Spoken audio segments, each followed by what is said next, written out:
আল্লাহ পাক রব্বুল আলামিন 400 বছর না 1000 মাস, 1000 মাস, এটা কি মুখের কথা?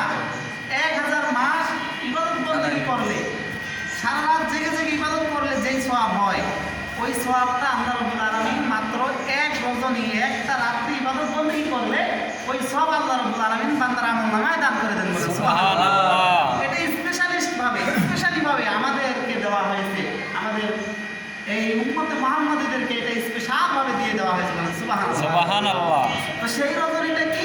আল্লাহ রাব্বুল আলামিন ওই রজনী সম্পর্কে বলতেছেন, ইন্না আনজালনাহু ফি লাইলাতিল কদর ওয়া মা আদরাকা মা লাইলাতুল কদর লাইলাতুল কদরি খায়রুম মিন আলফি শাহর।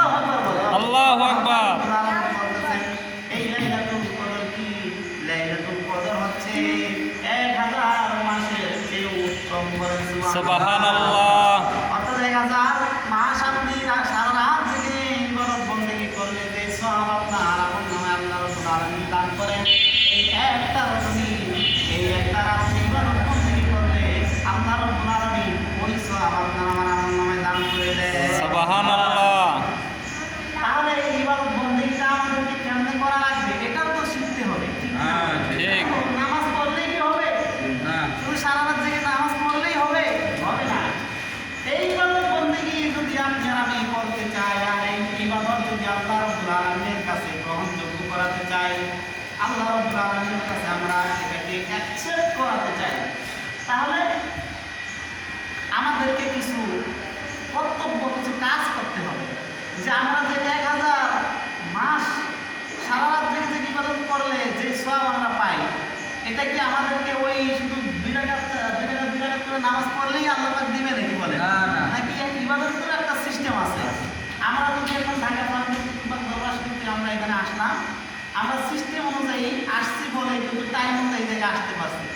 যদি আমরা সিস্টেম ছাড়া আমরা আরেকটা গাড়িতে উঠতাম, তাহলে ওই গাড়ি নিয়ে আসতে আমাদের উত্তরায় ঠিক না বলে, তখন আবার ঘুরে আসা লাগতো। তো দেখা গেছে যে আস্তে আস্তে আমাদের আগামীকাল আসা লাগতো, আজকে রাত যাওয়া আমরা পাইতাম না। তো এই যে আমরা সিস্টেম অনুযায়ী আসছি বলে কিন্তু আমরা টাইম মতো আসতে পারছি, ঠিক সময়ে যথা সময়ে যথা জায়গায় আমরা পৌঁছতে পারছি। ঠিক তেমনইভাবে কায়দা মতো সিস্টেম মতো যদি আমরা ওই রাত্রিতে ইবাদত করতে পারি, তাহলেই কিন্তু আমাদেরকে ওই 1000 মাস জেগে জেগে ইবাদত করলে যে সওয়াব হয়, ওই সওয়াব আমাদের হবে। সুবহানাল্লাহ। ওই সিস্টেমটা কি এটাও আমাদেরকে জানতে হবে। ভাইরা আমার, আল্লাহ রাব্বুল আলামিন এই জন্য আমাদেরকে স্পষ্টভাবে জানিয়ে দিচ্ছেন, ও দুনিয়ার মানুষেরা শোনো, হে ইমানদারগণ শোনো, তোমরা যদি কোনো ইবাদত বন্দেগী করো, এই ইবাদত বন্দেগীগুলি আমি আল্লাহ তাআলার কাছে পৌঁছানোর জন্য একটা উসিলা ধরা লাগবে, একটা মাধ্যম ধরা লাগবে। সুবহানাল্লাহ। এই জন্য আল্লাহ রাব্বুল আলামিন বলতেছেন, ইয়া আইয়ুহাল্লাযীনা আমানু তাকুল্লাহা ওয়াবতাগু ইলাইহিল ওয়াসিলা। বলেন আল্লাহু আকবার। আল্লাহু আকবার। আল্লাহ রাব্বুল আলামিন বলতেছেন, এই বান্দাগণ, তোমরা যারা আমি আল্লাহর প্রতি ঈমান করেছো, ইত্তাকুল্লাহ, আমি আল্লাহকে ভয় করো, তাকওয়া অবলম্বন করো, এবং তোমরা কি করো? আমি আল্লাহ তাআলার কাছে পৌঁছানোর জন্য, আমি আল্লাহ পর্যন্ত পৌঁছে যাওয়ার জন্য তোমরা ওসিলা হয়ে আমার ইবাদত করো। বলেন সুবহানাল্লাহ। তাহলে আমরা কেমন ইবাদত করবো এটা বুঝতে পারলাম। আমরা ইবাদত বন্দেগী করবো ওসিলা ধরার মাধ্যমে। তো ওসিলাটা কেমন? ওসিলাটা হচ্ছে আপনি আর আমি গুনাহ করি না, আমাদের কিন্তু গুনাহ হয়, আমরা কেউ গুনাহ থেকে মুক্ত না, সকলের গুনাহ হয়, ছোট বড়, সগীরা কবিরা, জাহেরি বাতিনি আমাদের গুনাহ হতেই আছে, কিন্তু আমরা বুঝতেছি না যে আমাদের কোনটা কোনটা গুনাহ হয়। এই যে গুনাহ হয়, তার মানে আমরা সকলেই গুনাহগার, কম আর বেশি, একটু কম আর বেশি। কিন্তু নবী রাসূলগণ হচ্ছেন মাসুম, বেগুনাহ। বলেন সুবহানাল্লাহ। তাদের কোনো গুনাহের অপশনই নাই। সুবহানাল্লাহ বলেন।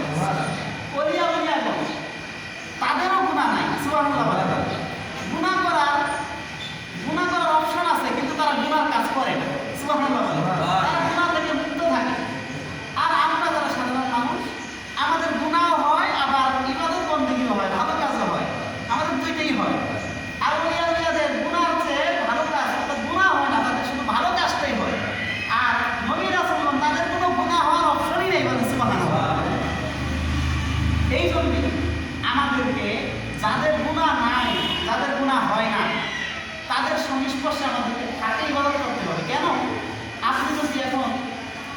কথা মনে করেন আপনি এখন আজকে আপনি যদি চান যে বাংলাদেশের প্রধান বর্তমান যিনি আছেন তার সাথে সাক্ষাৎ করবেন বা তার বাসায় যাবেন বা তার সাথে কথা বলবেন, অবশ্যই কিন্তু তার নিকটস্থ যারা আছে, তার পিএস বা তার কাছের মানুষ, তাদের সাথে আপনাকে আগে যোগাযোগ করতে হবে, ঠিক না? তার সাথে যোগাযোগ করলে পরে সে আপনাকে আমাকে নিয়ম বানিয়ে দিবে যে এইভাবে তার কাছে গেলে বা এই অপশনগুলি অনুসরণ করলে আপনি প্রধান উপদেষ্টা বা প্রধানমন্ত্রীর সাথে আপনি কথা বলতে পারবেন, ঠিক কিনা বলেন? আমি এখন চাইলেই পারবো? তার তো তার কাছের মানুষের কাছে আমাকে আগে যাইতে হবে, তার সাথে আমাকে আগে এগ্রিমেন্ট হতে হবে, তারপরে তার কাছে আমি পৌঁছতে পারবো। ঠিক আল্লাহ পাক রব্বুল আলামিন শুধু বাংলাদেশের মালিক নাকি বলেন, নাকি গোটা বিশ্বের মালিক?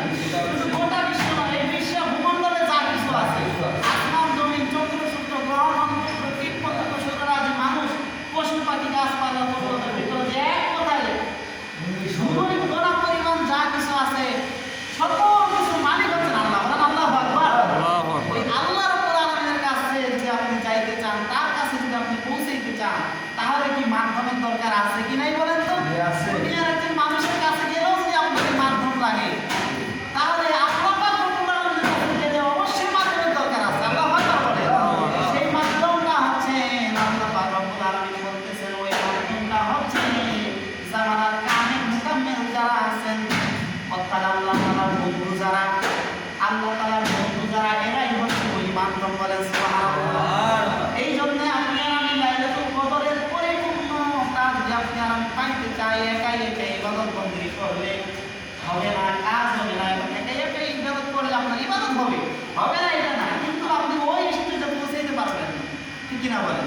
এই জন্য আপনি যখন ওই লাইনে উঠে যাবেন, আপনি যখন বাসের মধ্যে উঠে যাবেন, হেলিকপ্টারের মধ্যে উঠে যাবেন, তখন কিন্তু আপনার যাওয়াটা সহজ হয়ে যাবে। সুবহানাল্লাহ। এই জন্য আপনি যখন ওলিয়াদের ওই কাতারে উঠে যাবেন, তাদের ওই দলের মধ্যে শরীক হয়ে যাবে, তখন ওই দলে আপনাকে যাওয়াটা, ওই দলে জায়গা মতো পৌঁছানো আপনার জন্য আরো সহজ হয়ে যাবে। সুবহানাল্লাহ। আল্লাহ রাব্বুল আলামিন যে বলতেছেন, লাইলাতুল কদরি খায়রুম মিন আলফি শাহর, 1000 মাসে সারা রাত জেগে জেগে ইবাদত বন্দেগী করলে যে সওয়াব হয়, এই সওয়াবের চেয়ে উত্তম সওয়াব আল্লাহ রাব্বুল আলামিন আমাদেরকে দান করে দেয়। 1000 মাসের চেয়ে উত্তম একটা রজনী এক রাত্রিতে দান করে দেয়। এই রাত্রি যদি আপনি আর আমি আমাদের মহান মুর্শিদ 21 শতকের আত্মার মহাসাগর আরিফে কামিল মুর্শিদ মুকাম্মিল মুজাদ্দিদ জামানার হাদি, জামানার গাউসুল আজম, জামানার মুজাদ্দিদ দয়াল বাবা কুতুববাগী মাদ্রাসাউল্লাহ আলী কেবলাদারের সঙ্গে সারা রাত তার নির্দেশনা অনুযায়ী, তার সিস্টেম অনুযায়ী, তার সূচিপত্র অনুযায়ী, তার সময়সূচি অনুযায়ী, তার দেখানো রাস্তা অনুযায়ী যদি আপনি আর আমি তার কথাগুলো সুন্দরভাবে গুছানোভাবে ইবাদত বন্দেগী করতে পারি, কখন কি করতে হবে, কখন নামাজ পড়তে হবে, কখন জিকির করতে হবে, কখন দাওয়াত দিতে হবে, কখন আলোচনা করতে হবে, কখন বৈঠক করতে হবে, কখন আপনার এই মজলিসের মধ্যে কথা ওয়াজ শুনতে হবে, সবকিছু তো দরকার আছে না? কখন নামাজ, কখন জিকির, কখন আপনার আলোচনা শোনা, কখন আপনার সাক্ষাৎ দেওয়া, যা কিছু আছে সকল কিছু যে আপনি আর আমি তার সাথে তার ওয়ার্ডার অনুযায়ী, তার এই সময়সূচি অনুযায়ী করতে পারি, আল্লাহ রাব্বুল আলামিন আপনার আমার আমলনামায় 1000 রাত্রির ইবাদতের সওয়াব আমাদের আমলনামায় দান করে দিবে। সুবহানাল্লাহ। এটাই হচ্ছে সিস্টেম। সিস্টেম ছাড়া কিছুই চলে না, দুনিয়ায় সিস্টেম ছাড়া চলে না, ঠিক কিনা বলেন? ভাইয়েরা আমার, বন্ধুরা আমার, এই জন্য দেখেন আল্লাহ রাব্বুল আলামিন আমাদের জন্য এই অপশনটা চালু করে রেখেছেন, এই অপশন দিয়ে রেখেছেন। এখন এটা গ্রহণ করার দায়িত্ব আপনার আর আমার। এটা যদি আপনি চান তাহলে গ্রহণ করতে পারেন, আর যদি না চান তাহলে বর্জন করতে পারবেন, এটা আপনার এখতিয়ার। কিন্তু আগামীতে আরেকবার আমরা এই লাইলাতুল কদর পাবো, এর কোনো গ্যারান্টি আছে বলেন তো? এর কোনো কিন্তু গ্যারান্টি নাই। এই যে বর্তমান লাইলাতুল কদর চলছে বেজর রজনীতে, এই 21, 23, 25, 27, 29, এই যে বিজর রজনীতে লাইলাতুল কদরকে বুঝতে বলা হয় যে আমার মহান মুর্শিদের ফাতেমা কুতুববাগী কেবলাদার বলেছেন যে এই বিজর রজনীগুলোতে ইবাদত বন্দেগী করতে হবে। বলেন আলহামদুলিল্লাহ। আলহামদুলিল্লাহ। এই আগামীতে আরেকবার আমরা পাবো কি পাবো না, এর দেখা পাবো কি পাবো না, এর কোনো সিকিউরিটি আছে, গ্যারান্টি আছে? জীবনে তো আর নাও আসতে পারে। এটাই আমাদের জন্য শেষ রমজান হয়ে যেতে পারে, এটাই আমাদের জন্য শেষ লাইলাতুল কদর হয়ে যেতে পারে। অতএব আমাদেরকে আপ্রাণ চেষ্টা করতে হবে যেন আমরা পশ্চিমকালও কোনো ক্রমে যেন আমাদের লাইলাতুল কদর আমাদের জীবনে না হয় বলেন আল্লাহুম্মা আমিন। বলেন আল্লাহুম্মা সাল্লি আলা সাইয়্যিদিনা মাওলানা মুহাম্মদ ওয়া আলা আলি সাইয়্যিদিনা মাওলানা মুহাম্মদ। আমার মনের জল্পনা কল্পনা যাব আমি সোনার মদিনা।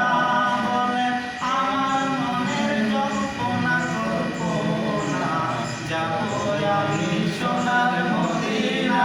বলে যাব আমি সোনার মদিনা। বলেন যাব আমি সোনার মদিনা। আমার মনের জল্পনা কল্পনা যাব আমি সোনার মদিনা। আরে আমার মনের জল্পনা কল্পনা যাব আমি সোনার মদিনা। ওরে মনটায় আমার অনেক খুশি নবীজিকে ভালোবাসি। মনটায় আমার অনেক খুশি নবীজিকে ভালোবাসি। ভালোবেসে তৃপ্তি মিটে না।